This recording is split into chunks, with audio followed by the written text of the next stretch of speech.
Welcome everybody to the Spawn on Me Spider-Man 2 Spoilercast. I'm super excited to be rocking with you, and you know I had to bring a friend, my boy, one of my favorite content creators in the space, Aaron, and we got to bring you on because most folks who know you as Caboose, who are folks in the FGC and in the again very much in the Spider-Man lane because you've been doing conversations around Spider-Man for a while. Thank you so much for being with me on our Spoilercast. Excited to be talking about Spider-Man with you.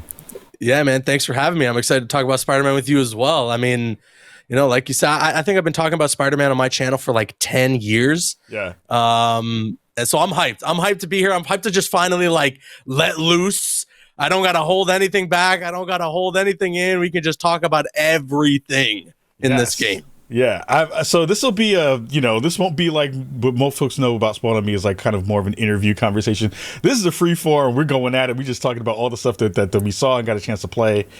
First thing I got to talk to you about is I know you were super hyped about this game coming in. I know you were super excited for the game when it dropped, and especially when you guys code to go play it a little bit early. Yeah. Tell me your first impressions of when you kind of first got into the game. I'm excited to hear that. Oh man, I mean, like when you started up, like that opening cutscene. Like first of all, I knew right away. Like the instant you see a little bit of like sand outside the window in the class, like I'm like, oh my god, it's happening, Sandman! Like let's go. And like wow, man. If you compare the opening mission in the first game or even in Miles to this, it's like. I couldn't even go back to those last games. You know? Like, I'm like, I don't know. And now I'm thinking, like, if they do a Spider-Man 3, like, how do they up the ante from this? Yeah. Man, like, we're fighting a giant Sandman, and it's not even just like, oh, you fight him in the city and that's it. You know, it's like there's like layers to this whole sequence, and it was pretty incredible. I mean, this was for me like the moment where you notice that Insomniac's not going into this like nervous anymore. Like they're established, like they know that they did well with this character already and with Miles. And so now they're just like they're showing off their confidence and they're like, hey, like look at what we can do. And yeah, I mean just from the fact that like it's a full-on boss fight, you know, it's not just like hit, dodge kind of thing. Like there's so many mechanics to it and so much going on. I loved it. I really, really loved this opening. It blew my mind when I first played it because I was not expecting. Like I had a feeling maybe we would get into something like Sandman in this game, but I was not expecting it would be the opening mission and it would be this big of a scale. You know? Yeah, it made me feel a lot like in that PS3 era when Sony Santa Monica was really at the top of the game with God of War. Yeah, that kind of opening scene for God of War 3. Oh yeah. Was just unbelievable. Yeah, like climbing the giant. Yeah, so like good. Climbing the Titans and the scale of everything, and it felt like you said, and I love the fact that you talked about it that way, where Insomniac is really kind of showcasing their talents in a way that is just like, holy crap. Where do they continue to go from here? And we'll talk a little bit more about the kind of like where do they go from here conversation because they have the rights to another big IP that we all know about and love in Wolverine. So there's a lot of conversations there. But it was a really specific thing of seeing them start off with one of the big bads in Sandman, right? And Sandman, as a character that we all understand and know, is one where that is going to be a huge part of the beginning, not only of this story, but a continuation of what we saw in some of the previous games. How did it feel to kind of come back to seeing some of the baddies that we had seen in some of the previous games already kind of start at the beginning of this one? Yeah, I think that was, so I feel like that must have been one of the more challenging things, but also pretty fun for Insomniac with Spider-Man 2, because they started off the first game saying, okay, he's 8 years into this. He's fought people like Sandman. He's fought people like Mysterio, the Lizard, right? Like these are all people in his rogues gallery that he has gone toe to toe with before. So I imagine they go into this game being like, well, the audience, the fans, the people playing, they've never experienced what it's like to fight these guys. So how do we still make that feel fresh? How do we make that feel new? And I think they did such a good job at just bringing Sandman into the fold and then having that sort of branch us off now into what the overarching story was going to be about with Kraven and then inevitably leading into Venom and everything. And even just like the whole sand crystal kind of side quest that you do throughout the game, I thought that was pretty great, and gives a lot of character to the villains. Because one thing that I think Insomniac has done a really good job with the villains in their Spider-Man games is they're sympathetic. Like you feel for them, right? Like they're not just like mustache twirling bad guys, right? Like there's layers there, and there's more going on with these villains than meets the eye. And I think that was great. And you even get that like in that first sequence when Sandman is talking, I think, to Miles and saying like, I don't have a choice, or something under those lines. Like that stuff is great. And I really love that Insomniac has found a way. They've struck like a ground, or like a middle ground, where Spider-Man's fought these guys before, but it's still fresh. It's still new for him, these encounters against these guys. And then Miles as well. I think that's what's so brilliant about having Miles be Spider-Man alongside of Peter, is like specifically, with the Mysterio stuff, like Miles has never fought Mysterio. He doesn't know what's going on. He doesn't know what to expect with these illusions and everything. So again, really, really good stuff, at least for me. And all that stuff was like, it was firing on all cylinders, really working. I think one of the things that really kind of brought this game into the new era, right? Was seeing the beginnings of the stories, even before you got to that fight, where you see the growth in the relationship between Peter and Miles too. Yeah. Peter, is a substitute teacher coming into the classroom, and Miles is one of his students, and that also being a part of that conversation. How did that really spark, for this game, the kind of foundation of seeing that camaraderie and that kind of like tutor and mentor relationship that you saw in the game too? Yeah. I mean, like when you look at the Insomniac games, unless I can be corrected, this is kind of like the first instance. The comics have done this now, but Insomniac were the first ones to do the whole idea where like Peter and Miles are Spider-Man together. It's not that like Peter dies and Miles is now taking up the mantle of being the new Spider-Man. Like they're both working together alongside each other, and it creates like such great moments, like that opening cutscene, where Miles says he has to go to the bathroom and then barges back in like, "Hey Peter, can you help?" Like, that stuff is fantastic. And it just continues to play on the fact, I think this game did a great job at handling the whole idea that as Spider-Man, when Spider-Man wins, Peter and Miles lose, So they both struggle with that, I think, through this entire game. Especially Peter goes through it quite a bit, but Miles as well, like with the college essay and with being a little more distant from his friends, kind of ignoring this potential relationship with Haley, that sort of stuff. Like, I think it was very good. Again, the way that they handled the dichotomy of being Spider-Man. And yeah, I love the way that they interact with each other when they're in full swing, pun intended, at the beginning of the game. They're working together. They have like good camaraderie. They have they're confident, like they know what they're doing. Like it's really good stuff. It's really good stuff. When they're strategizing how to take down Sandman, and Miles is like, "Oh, hey, I bet he's not a big fan of electricity either." And they're working together to knock down the water towers. And then Miles swoops in with the venom attacks. Just that, like, as a Spider-Man fan, dressing up as the characters as a kid for Halloween every single year, like I'm pinching myself, being like, "Is this real?" Like, this is some peak fiction, seriously, for me. Yeah, I mean, I think it comes back to that conversation of like, I think when folks were looking at the previous games in the series, right, Spider-Man as an IP, kind of getting introduced to the audience in game form in the first game, and then Miles Morales comes through. And we'll talk about the technical prowess part in a second, because I do want to dig into that a little bit, because I think there was a big leap in the technology layers that we saw between 1, Miles Morales, and even in 2. Yeah.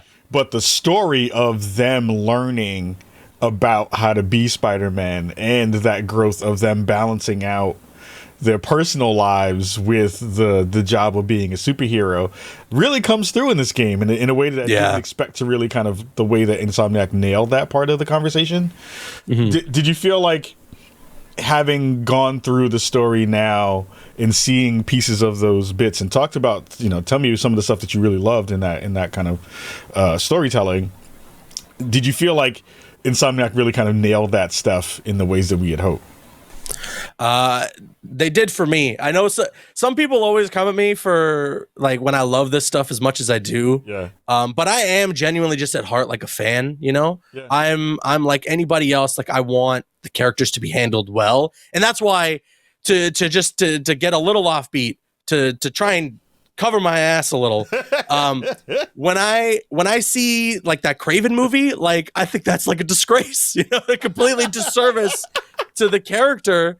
But like everything that Insomniac has done with this character, with this franchise now, I know some people like to nitpick at certain things, like, oh, the fact that Peter has all this tech and blah, blah, blah. But I think, you know, there's some instances where you have to give the game a little bit of the benefit of the doubt because it's a video game. You know, at the end of the day, it needs to have like video game stuff. Yeah.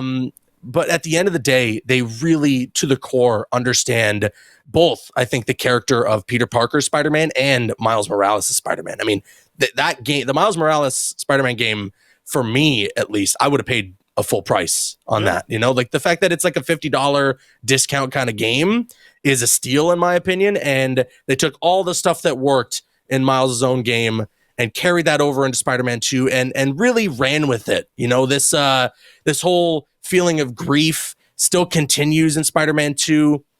Peter and Miles are experiencing it. Obviously, Miles is his grief is turning into anger because of Martin Lee. Peter's grief is turning into anger because of the symbiote. So like they knew what they were doing. You know, and it goes back to what I was saying earlier in the review, in that, like, you know, with Spider-Man 2, they know they've done a good job now. So now it's like, okay, like, how do we elevate this? How do we really take this to the next level? Because they've got the characterization down, and now they really need to bring in the emotion. Now they really need to bring in all the other elements of what makes Spider-Man Spider-Man. And part of that is tragedy. You know, like part of that is that Spider-Man really can't be happy. You know, he can never fully be happy. For as like quippy as he is and as witty as he is, you know, they suffer greatly to get through these events. And Insomniac, for me at least, like nailed it with this game. Just fully like knocked it out of the park into the stratosphere. Yeah, it feels like, you know, they didn't do the usual tropey parts of the Spider-Man story in the ways that we see in Batman stories often. It's like, all right, you got to show the dead parents now. Oh, now you're doing the Marvel versus DC thing. Oh, boy, here we go. The comment, they're coming for you, Kahlief. Whatever, you can fight me on Twitter, do the thing. But most comic book stories do that thing, right? Where you already know the character if you've been paying attention to them and been a fan of them forever, but it always feels like this. We have to do the previously on, and let's catch you up with we know Aunt May died, we know Ben died, all of those things happen. They didn't do a lot of that in this game, which I really actually appreciate. They respected the audience, they respected the player, I think. They were like, we know you know, and we don't have to continue to go down that route and give you that layer of the conversation every time, which I really appreciated.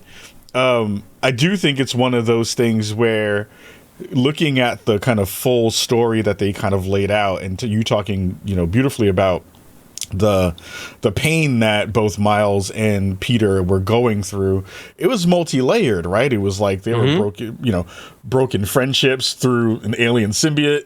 There were, you know, relationship issues between Peter and MJ.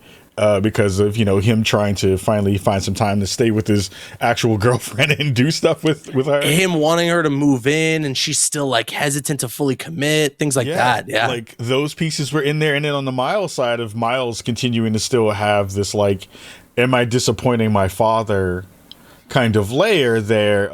You know, am I still doing what he would have wanted me to do? Well, also, which I didn't expect, kind of having a revenge arc in this game, which was kind of cool. Talk to me about those pieces, because I think the Miles revenge layer that you talked about with Lee was really interesting to see kind of pop up, not only in front of the kind of narrative arc of what this was for him, but this played into like actual systems within the game itself. Which was really dope. Right, because he was unlocking like his new Venom abilities through this, and I found that so interesting too, that he doubted himself so much that he thought like, oh, it must have been Mr. Negative and I must have like fused with his powers or something. Like he still in his own mind didn't think that he was that capable to be that strong, to be that powerful. And I think I love the way that by the end of the game, you have this incredible moment, this redemption arc for Mr. Negative, for Martin Lee. And for me too, like when we started to explore that stuff and started to delve deep into it within the game, it was reassuring to me that Miles isn't just taking a back seat. You know, this isn't just like, oh, Peter's got the symbiote and Harry's here and Venom's here. We need to like focus on that. And Miles will be there, but you know, it's really about Peter. It's like, no. This is about both of the Spider-Men. You know, through the entire game, you were spending a good amount of time with both of them, and they both have like plenty of issues, plenty of things going on with one another that is engaging. That's for me, that I was very much into and looking forward to seeing like where it was going to go next. And with Miles, yeah, like they did such a good job playing off of the pain that he felt. That moment, that mission, the raft breakout when he's face to face with Martin Lee it's brilliant. Like I think what I love the most too about scenes like that is even with the mask on, you see the emotion, like you see the anger and the pain, like I said, of like what Miles is going through. And he goes through that the entire game, right up until kind of that moment where they have that showdown in Kraven's like prison or his pit. Mm-hmm. And that was such an incredible boss fight, such an incredible like sequence too, when Mr. Negative goes into your head and then he realizes and kind of comes face to face with his mistakes and the things that he's done wrong, leading up to the end of the game when he has to like find the redemption, giving Peter the anti-venom stuff. Like it's peak fiction. Like they knew how to, like, every step of the way they knew like this is how we continue to surprise you, and then this is how we continue to like blow your mind, both in gameplay and then in story. Like I don't think there was a single second of Spider-Man 2 where I was like bored or I was like, man, like let's get to Venom, or let's get to Kraven. Don't get me wrong, I wanted as much Kraven as possible in this game. I think he was fantastic. Jim Peary, like, give that man his flowers, I felt like we didn't get enough Kraven actually in this game. Really? I felt like we could have had more. I mean, I think it breaks down into a couple different things too, because I think the Kraven fight was great. I loved every time he was on camera. But it was cool to be able to see him get some due through his kind of acolytes, like through his crew, because they also were kind of a part of that bigger story too, of like, those folks. My favorite faction was the Flame, which I thought was really interesting to talk about, dude, and the cult stuff there. talk about them, because they were dope too. They were really fun. So I kind of I did like I played through the main story pretty much the whole way through. I wanted to just like, I wanted to get through it. Some spoilers are starting to pop up online. I was like, no, you're not ruining this for me. I need to get through this. And then I was like, okay, I beat the game. Let me jump into the Flame, right? Because I did the first mission and I didn't realize that it was going to be Wraith, right? So I thought like, oh, you're just helping one of the firemen. Because in the first game, like, to criticize it a little, there were a lot of side quests where I feel like they could have done something more with the expanded Rogues Gallery for Spider-Man, and instead it was just like, help this old man cross the street or something, like, go catch some pigeons, right? And so I was expecting that same sort of thing going into this. I see that we have to help like the firefighter, like the chief. So I was like, all right. And then you're helping a bunch of firefighters and locating them in this building, and then Wraith shows up, and I'm like, whoa, okay, never mind. Like, this is an actual side quest with some meat in the bone. And then as the second I see our beautiful redhead in his crazy looking face, I was like, oh my God, it's Cletus Cassidy. And then like everything just started clicking to me. It's a cult. Oh, they're arsonists. Of course, it's Cletus Cassidy Carnage. Like, are they doing it? But even like, I was sitting there, I was like, I don't think they're going to go there. I don't think, it's a cool little Easter egg, right? Like, Cletus is in the game. That's fine, but they're not going to go there. And the way that side mission ended with him having the symbiote and it turns red and he says, the next time I'm back, there's going to be carnage or something under those lines.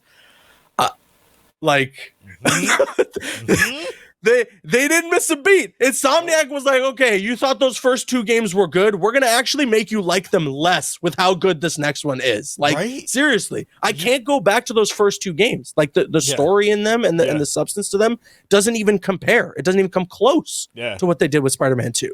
It's unreal. They nailed the fan service in that way so well. Like I like paused the game after that Carnage line. It was like, because this is before I knew that, spoilers, because it's a spoiler cast, that you do get some playable time with Venom towards the end of the game. Yeah. We'll talk about that in a second. Yeah. But like, knowing that they were like, oh, like, immediately the first thing I thought was like, that has to be DLC.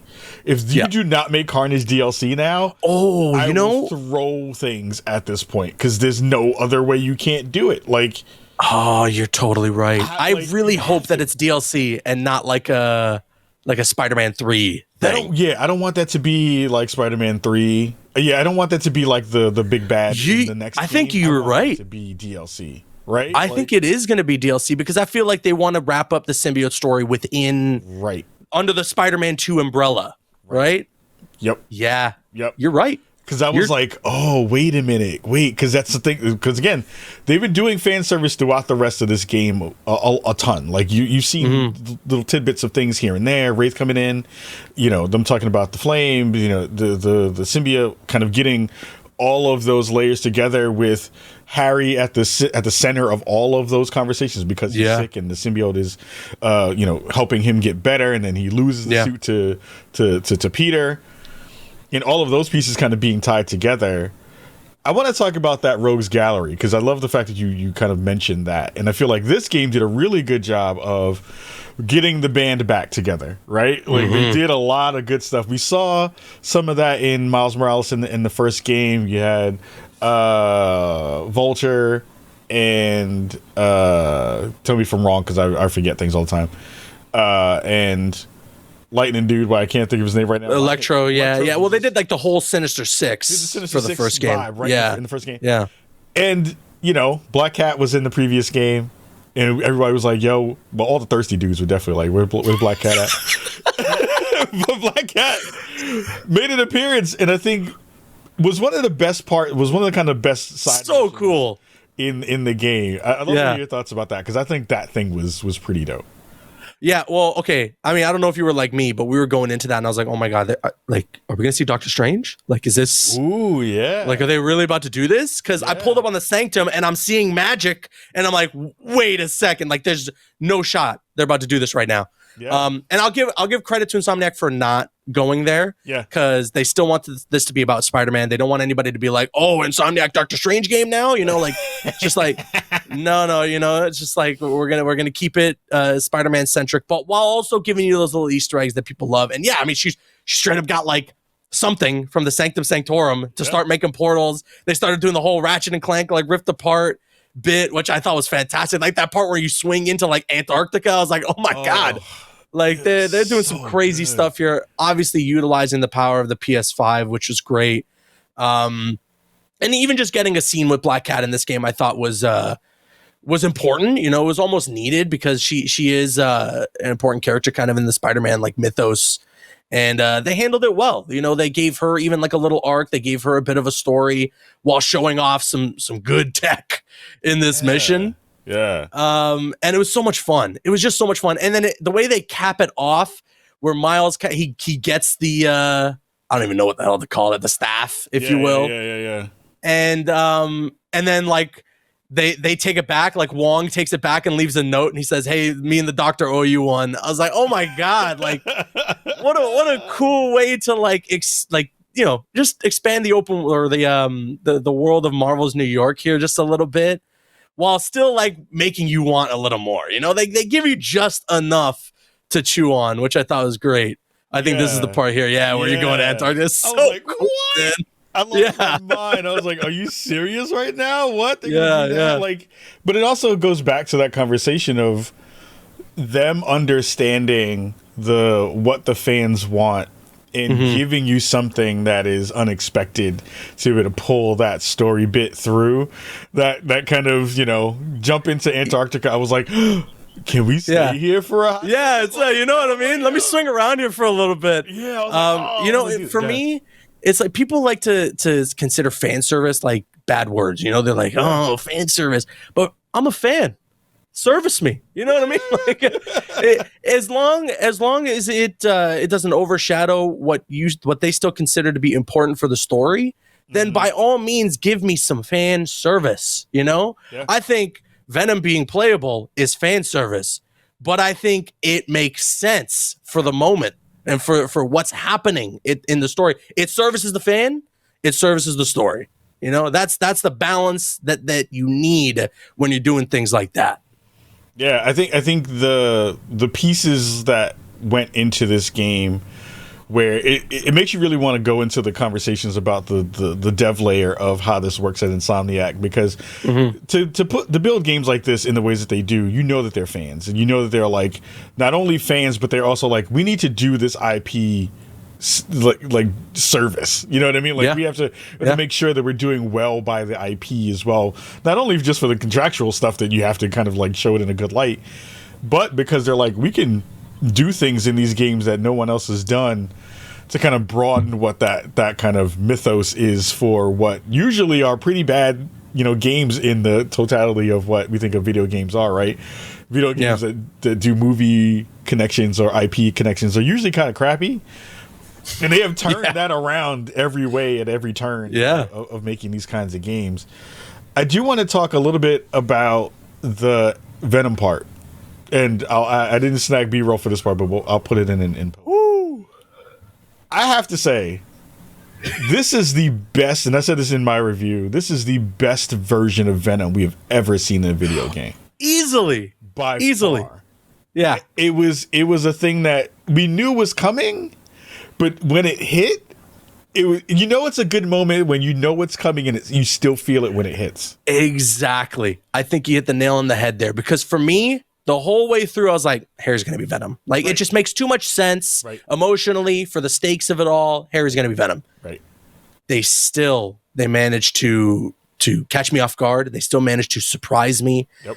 And dude, that moment when he gets the symbiote back, and you think like, oh, okay, they're going to give us this cool Venom cutscene. We're going to cut back to Spider-Man. Right. The camera pulls back, and then it's like, press square to do the tendril attack or something. I was like, are you serious? Yep. Like, even it's something that I wanted, but even for me, I was like, you know, there's a chance that it could happen. I mean, they made MJ playable. Right. They should make Venom playable. You know what I mean? So in my mind, I'm like, this makes sense. Yeah. But I was like, I don't know. They kept me on my toes just enough for me to still be surprised when it happened. And that mission, that part, I would have been completely fine if it was just Venom beating the ever-living crap out of some dudes, snapping their backs and just annihilating a whole bunch of random Oscorp security guards. Yep. I would have been fine if that was enough. Yep. But then it goes into the Kraven fight. And again, it's service the fan, service the story, you know?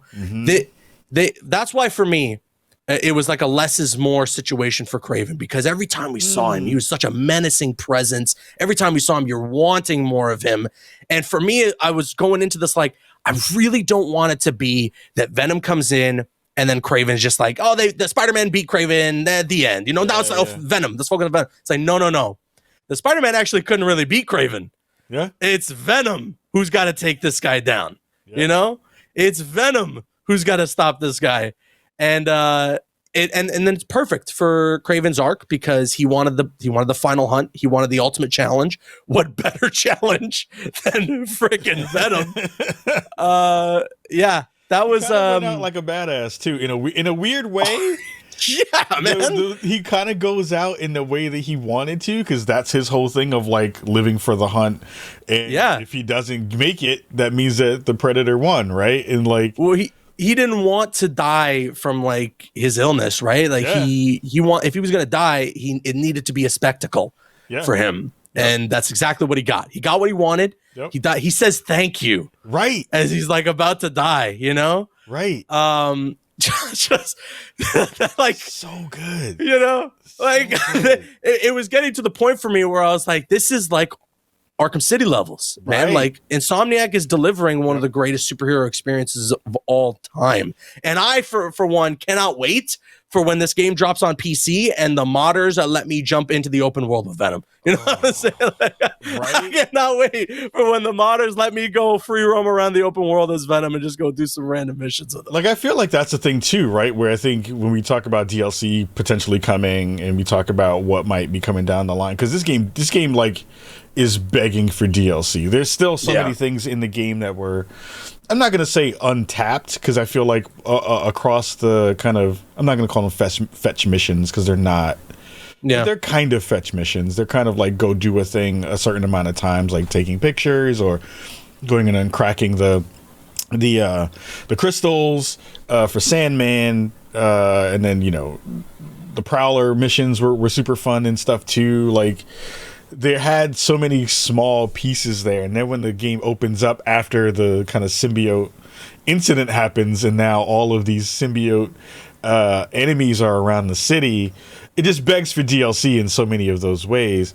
It does feel like I could deal with just some DLC that's just Venom alone, alongside the Carnage stuff that we talked about earlier. Yeah. Man. But how do they do that? I don't know. Yeah.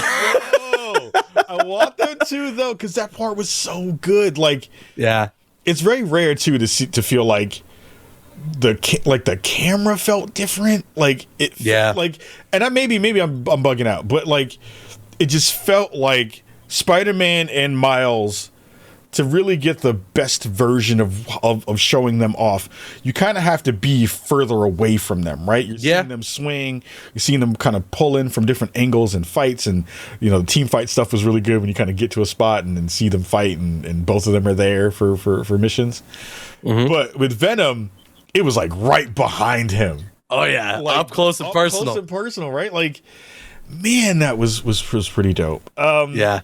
I do want to talk about a couple of quick technical things, because I think that those are really important. But any last story bits that really kind of came through for you that you remember and you were like, oh man, that was really, really good? How much time you got? I got time. We got it. Well, okay. I need to one more thing about the Venom playable. Please. Like I liken it to that part in Rogue One, right? That scene with Darth Vader in the hallway. It's like 2 minutes of pure bliss, you know, where you let the villain wreak havoc, like let loose. And it was violent, man. Yeah. Like this, for a T14 rating, they pushed the boundaries. You know, he was literally at one point picking up enemies and snapping them in half. Yeah. Like you hear the crunch too. He's eating them. Yeah, I mean, decapitates freaking Craven for the end of that fight. So good, so good. I mean, stuff like Scream, I was not expecting that. Yeah. Yep. And that created like a good emotional moment too between MJ and Peter, because there's part of the symbiote that almost makes you say the things you're thinking. Yeah. Like it's heightened, you know, it's meaner than it probably normally would be if it was coming out their normal mouths, right? Yeah. But it's like her saying some of the things that, like in a way she kind of means, right? And I found that to be very interesting, and it kind of like it strengthened their relationship in a really good way. Yeah. And then even too, like for me as well, like there's a lot of really funny moments in this game, man. Yeah. I mean that part in the beginning where you pick up J. Jonah Jameson and drop him off at the hospital, I was in tears, man. So good, so good. But yeah, I mean, like the lizard stuff I thought was fantastic as well. And in general, about lizard stuff. Yeah. Not to get too caught up on the symbiote stuff, but man, they read some recent comics. Yeah. You know, they did. I thought for a second there, I was very convinced, even though I didn't think that they were going to do anything with him, even though I don't think we were going to fight him. I thought we were going to see Null. I thought for sure, like when we went into the hive mind, I was like, oh my God, they're going to show Null. Like this is about to happen. But like they didn't go there. But still, really cool. Do some stuff like that with the Mysterio missions too, which again, was super fun. Like those, like they had a whole full-on like dance party DDR moment in the game that was like, I know. I was like, oh, my inner Guitar Hero is hyped for this right now. It was like, so good. Like, it was great to be able to see that kind of stuff. And I do want to definitely show this really quick because I thought this was cool. We talked a little bit about the kind of interactions between Pete and Miles and how they would have these moments together in those conversations. And you talked about the funny bits. I'm going to fast forward through some of that stuff. And it was cool to be able to see them kind of come through in fights together. And then these moments where they acknowledged each other and acknowledged kind of the things that they were doing together. Like they would kind of almost have commentary about the fights that they were having. Yeah. And they would fully go into memes, which I thought was actually pretty dope. Like they would showcase the stuff. Did you ever get the interaction where they do the point?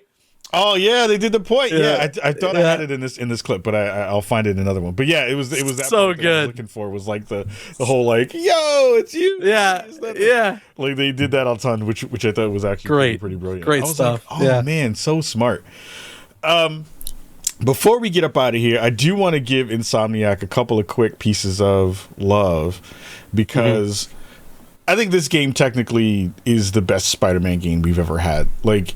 No question. I spent so many hours in photo mode and in so many different places, capturing photos for one. Like, it wasn't like I was going to go and be like, hey, everybody, look at all my photo mode pictures. It's not like I'm going to do that, but it was like looking at what they've done, not only in terms of capturing all of these suits, which were so good in this game, but, in this scene, we're kind of showcasing a spin camera orbit of, just Spider-Man kind of in the city with all the particle effects going on around him. And all those things in there.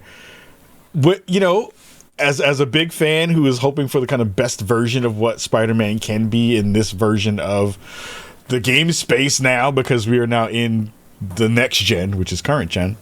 Do you feel like Insomniac right now is like basically the best studio to do these kinds of games at this point? Yeah. They've released like 5 games in 5 years. Yeah. And they're all like massive, essentially AAA titles that deliver. Yeah. I mean, Wolverine is I don't even want to think how incredible that's going to be, because for like growing up, it was Spider-Man and it was X-Men for me. Like that was it. And Insomniac now being the ones to have delivered for me what I think is maybe one of the best Spider-Man experiences ever. I don't even know what to expect for Wolverine, but I know it's going to be great. I'm at the point now where it's like I can confidently have my expectations high and confidently know that they'll be met. At the very least, they'll be met, if not surpassed. And this game did that exactly that for me. There's a lot of people I know that are extremely excited for Marvel Spider-Man 2. Believe me, I'm right up there with you. This was the anticipation I had for this game was as high as it could possibly be. And some people might call it bias, some people might call me a shill. I really don't care. They Insomniac, they hit. Like they fired on all cylinders. They landed on their 2 feet. With confidence, and still they surprised me and blew me away in ways I was not expecting with this game. There's feedback that I do want to provide. Yeah, do it. Mainly like quality of life stuff. Like, I don't know why can't I change the time of day when I beat the game? Right. I thought that was random. Also, like, I think now it just slipped my mind. Oh, the alternate suit selection I think is good. Yeah. But I think Miles got a little bit more love than Peter. For me, I think it was a little weird the way they organized when you unlock certain things. Like, it was kind of a bummer for me that the final suit I unlocked for Peter was a returning movie costume from the last game. Yeah. Like, I wish there was a bit more. Like, Miles got a lot of comic book suits, and I wish that Peter got more comic book suits. Yeah. But overall, like, I think it's solid. I think as well. This is why I hate leaks, because I don't know if you've played since the day 1 patch. Yeah.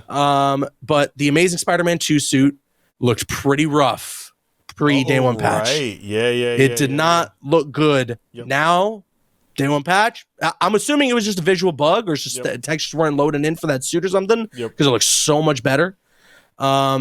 But yeah, like I mean, there's little bits of feedback that I would provide, but overall, like I think this is one of the best Spider-Man experiences people will ever be able to try and have their hands on. And those post-credit scenes and what they set up and where we're gonna go next, I am so excited. I am so excited. Yeah, I mean, we can talk about it. It's a Spoilercast. We can dig into it. It's a spoiler. Yeah, let's. I mean, look, we got Doc Ock coming back. He's back. He's back. And we can see tinges of Goblin coming out already. Oh yeah. Right? Like, the G serum, the G serum on the neck. Even like that moment when we go back to give the symbiote to Harry. Like there's some stuff going on in the background that looks like it's the testing for Green Goblin, you know? Like you see the green smoke. And it's very similar to like the Raimi films, you know, like where he's in a little tank of green gas that turns him into the Goblin. Like they're gonna go full Green Goblin in this game. I don't think they'll make Harry Green Goblin because I think making Harry the main villain as two different villains would be weird. Yeah. Norman's almost certainly gonna be the Green Goblin, and I like the setup too of like he wants to work with Octavius again. Like he's like, we need to take down Spider-Man together. It's like their one last ride, and him saying he's writing the final chapter. That to me says like, okay, Spider-Man 3, that's where they're capping it off. But also like Silk. Oh my God. I mean, I did because I was not expecting that. Because as a person who's like I have read the comics but I've been out of the game for a long time, so I had to go look up Silk. Yeah, that was a really good twist. I was like, oh. I'm telling you, playing through it, as soon as she said she's dating someone new, and then the fact that they didn't reveal it, I was like, okay, this is going to be one of the post-credit scenes. Yeah. And in my mind, I was like, it's going to be Captain Stacy. Yeah. They're going to introduce Gwen. Yep. This is going to happen. Yep. And then I see like it says like because I have subtitles on, it says the person talking is Albert Moon, and I was like, Moon, like that's like I've heard that before. Yep. And then he goes, oh, and this is my daughter Cindy. And Insomniac's great. They don't show her face. Yep. You don't really get an idea. I think she's even younger than Miles. Yep. From the looks of it. Yep. And I don't even think that she's going to be Silk in the third game. Probably not. Yeah. I think they're planting the seed, and if I'm gonna long term give it projections, Peter dies in Spider-Man 3. Right. The mantle is officially passed on now to Miles. Yep. Then Silk becomes a spider person alongside Miles, and maybe if Insomniac does a 4, 5, and 6, I don't know. Now at this point, like, would you tell or a Insomniac Silk no? game? Yeah, No. like I know Like, that do they whatever you want at this point. In some ways they're making it feel like Spider-Man 3 will be the end, but they're also feeling like it's like the beginning of the end, you know. And now they're like they're almost making it feel like they're in it for the long haul with this character in this franchise. I mean, look at it this way too, and we talked a little bit about Wolverine, right? Yeah. Of all the studios who you would give a green light to do anything in the Marvel universe at this point, it's Insomniac. Like, even if they were to say, like, yeah, like, and I kind of would like that, right? Like, in my own personal mind, because I want studios to also be able to kind of like do other stuff. Agreed. And Wolverine is going to be their other stuff, which they're going to get a chance to kind of showcase other things too. If the kind of plot that you kind of shared is where we wind up going, I'd be totally fine with that. Like, Pete dies in third one. This gives them their third, part of a trilogy to be able to kind of put that out. Yeah. And then they get to really dig into other stuff that's in that conversation. I think it'll be really interesting as well to see where things land when the Black Panther game comes out, because that'll be probably in that time frame mix of what that's going to look like. And the comparisons are absolutely going to be in that space. Same with that Iron Man game too. Oh yeah, from Motive. Like, Motive is going to be making their Iron Man game. So we're going to have points now where we're going to say, like, who's the best developer in the Marvel, with the Marvel franchises? Yeah. And I still think it's going to be Insomniac. Like, Motive has like dope folks on the EA side, and I forget the name of the new team who's working on Black Panther. Cliffhanger, thing. Yeah. But Man, we are in. If you're a Marvel fan, if you're a superhero fan, like you're in for a damn good. We're eating, man. Right? Yeah, I'm full, and they're still putting new plates of food on the table. Like, still got DLC to come, right? There's probably still going to be some more suits they throw into the mix too, right? So that's another thing too. Again, another reason why I just like I'm so disappointed with the amount of like leaks and the way that things have been misinterpreted online is because so many people think. Thanks to like someone who's like it seemingly like English isn't their first language, they translated essentially the whole game. Right. And because of that, they wrote that Peter retires at the end of the game, which if you play it is not what happened at all. It was literally just a moment of him being like, hey, can I just hang out with MJ? Right. And Miles is like, yeah, don't worry about it, man. Like, it's not him being like, I'm hanging up the suit for good, you know? Like, I'm blown away by the amount of people online who are freaking out over this. Well, it's literally, it's been misinterpreted in so many different ways for people to think that Peter is like hanging up the suit. First of all, obviously that's not going to happen when they're setting up Green Goblin for the next game. Like that is the Joker to Batman. Green Goblin is to Spider-Man, you know? It's Peter's arch nemesis in all of Spider-Man media.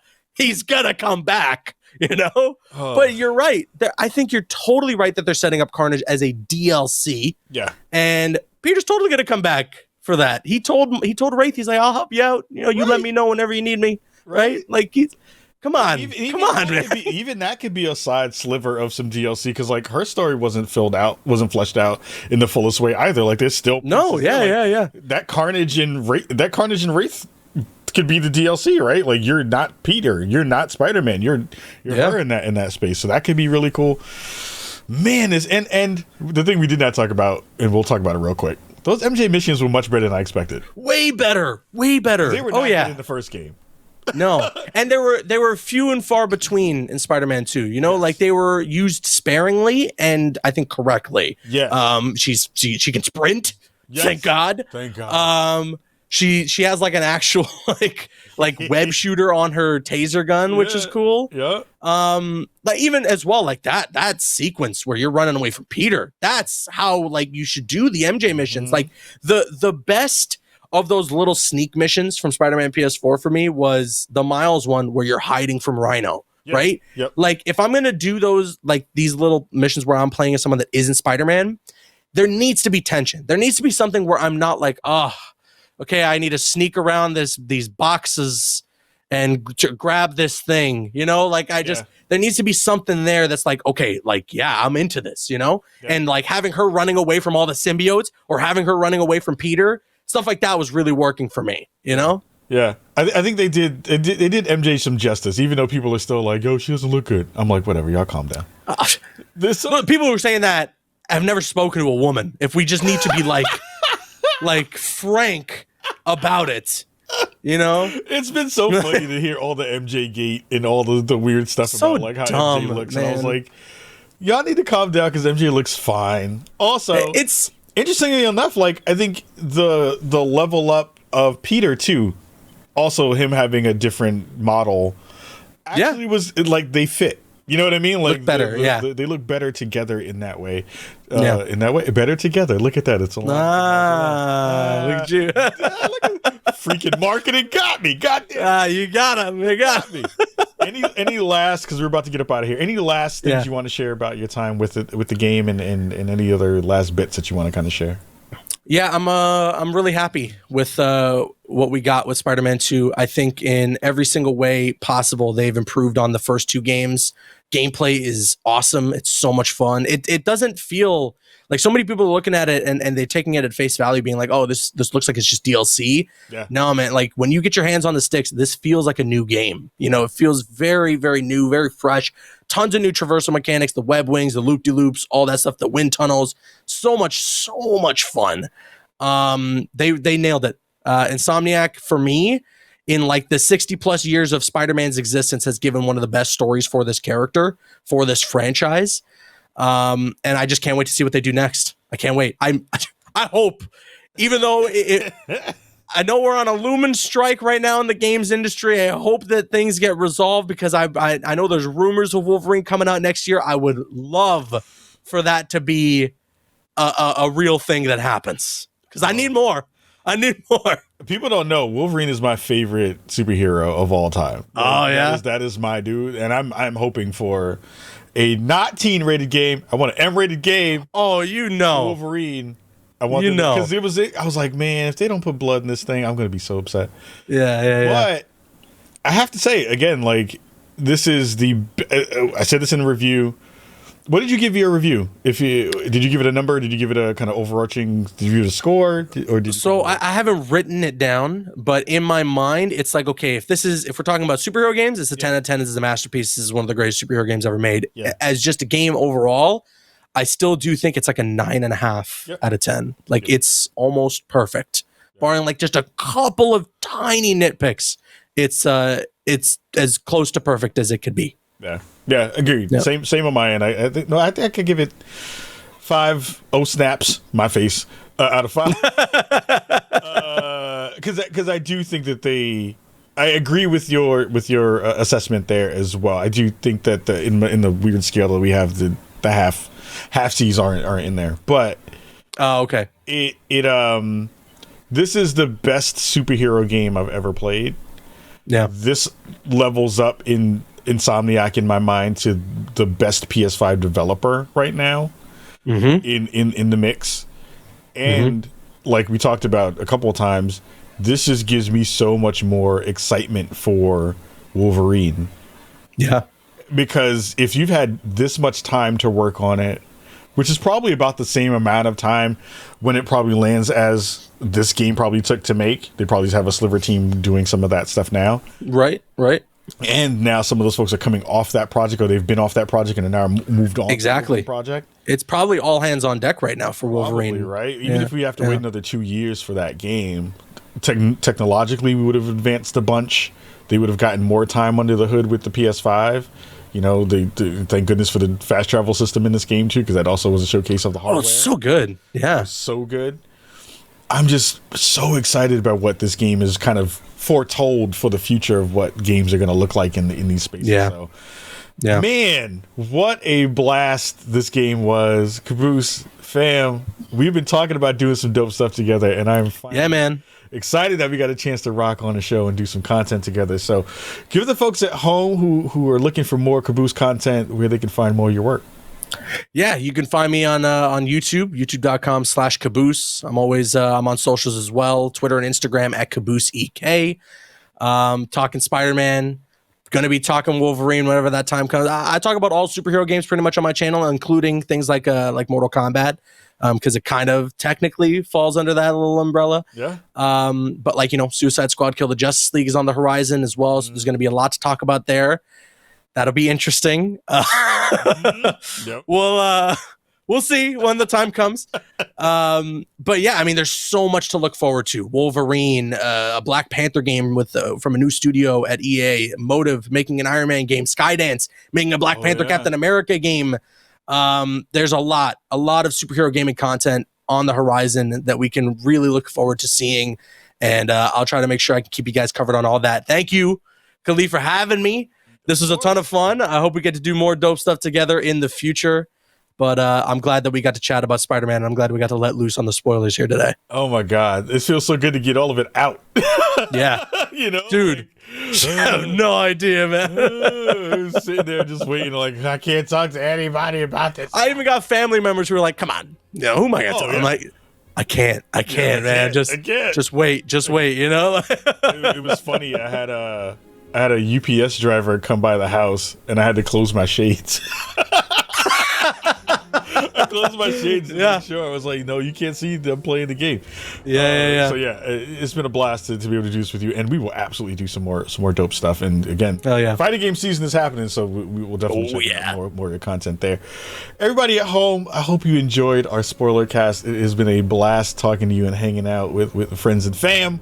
And look, if you have not played Spider-Man 2 yet, you shouldn't be watching this. You need to go and check out the reviews that we both put up so you can get a flavor of what you might be getting, and then go cop that game and go buy it and go play it, because it's going to be a Game of the Year contender for sure.